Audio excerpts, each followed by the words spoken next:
கர்த்தருக்கு ஸ்தோத்திரம். கர்த்தராகிய இயேசு கிறிஸ்துவின் இன்ப நாமத்தில் இனிய வாழ்த்துக்கள்.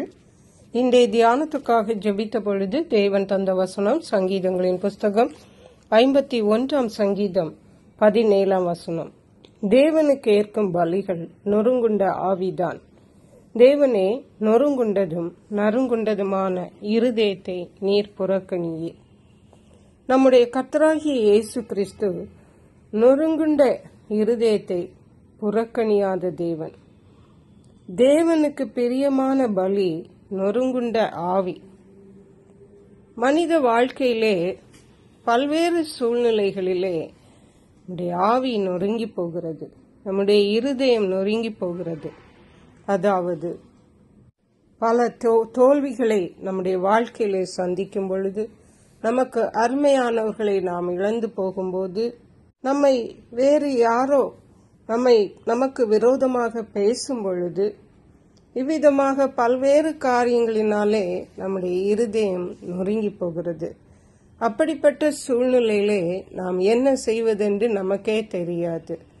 அதாவது நம்முடைய சரீரத்திலே ஒரு காயம் ஏற்பட்டால் நாம் அதை சரி செய்து விடுவோம். ஆனால் இருதயம் நொறுங்குண்டு காயப்பட்டால் அதை எப்படி சரி பண்ணுவது? அதை தேவனிடத்திலே நம்முடைய நொறுங்குண்ட இருதயத்தை நாம் கொடுக்கும் பொழுது அவரே நம்முடைய இருதயத்தை சரி பண்ணுவார். தேவன் நொறுங்குண்ட இருதயத்திலே பிரியமாய் இருக்கிற தேவன், நொறுங்குண்ட இருதயத்தை புறக்கணியாத தேவன். தேவனுக்கு பிரியமான பலி நொறுங்குண்ட ஆவி. நாம் நொறுங்கி இருக்கும் பொழுது கர்த்தருடைய சமூகத்திலே வருவோமானால் நிச்சயமாகவே நம்முடைய இருதயத்தை நாம் தேவனுடைய சமூகத்திலே நாம் முழுவதுமாக ஊற்ற முடியும். முழுவதுமாக நாம் அவரிடத்தில் நம்மை அர்ப்பணிக்க முடியும். அப்படி நாம் செய்யும் பொழுது அவரே நம்மை பார்த்து கொள்வார், அவரே நம்மை சுமப்பார், அவரே நம்மை ஏந்துவார். ஏனென்றால் நாம் அவரால் சிருஷ்டிக்கப்பட்டவர்கள், நாம் அவர் கைகளின் கிரியைகளாயிருக்கிறோம். அவர் நம்முடைய சிருஷ்டிகர்த்தராயிருக்கிறார். நிச்சயமாகவே அவர் நம்மை சும்மா விடுவதில்லை. அவர் நம்மை தாங்கி ஏந்தி சுமந்து வழி நடத்துகிற தேவனாயிருக்கிறார். ஹல்லேலூயா. 147 சங்கீதம் 3 வசனம் சொல்லுகிறது, இருதயம் நொறுங்குண்டவர்களை குணமாக்குகிறார், அவர்களுடைய காயங்களை கட்டுகிறார். நம்முடைய இருதயம் நொறுங்கும் போது நம்முடைய இருதயத்திலே காயம் ஏற்படுகிறது. ஒருவர் பேசின பேச்சினாலே நம்முடைய இருதயம் காயப்பட்டிருக்கலாம். வேறு எந்த காரணத்தினாலும் நம்முடைய இருதயம் காயப்பட்டிருந்ததனால் நாம் ஆராதிக்கிற கர்த்தராகிய இயேசு கிறிஸ்து, நாம் விசுவாசிக்கிற கர்த்தராகிய இயேசு கிறிஸ்து நம்முடைய இருதயத்தின் காயங்களை கட்டுகிற தேவனாயிருக்கிறார். நம்முடைய சரீரத்திலே ஒரு காயம் ஏற்பட்டால் நாம் டாக்டரிடத்திலே போகிறோம், வைத்தியரிடத்திலே போகிறோம், அதற்கேற்ற பரிகாரங்களை தேடி காயங்களை குணப்படுத்துகிறோம்.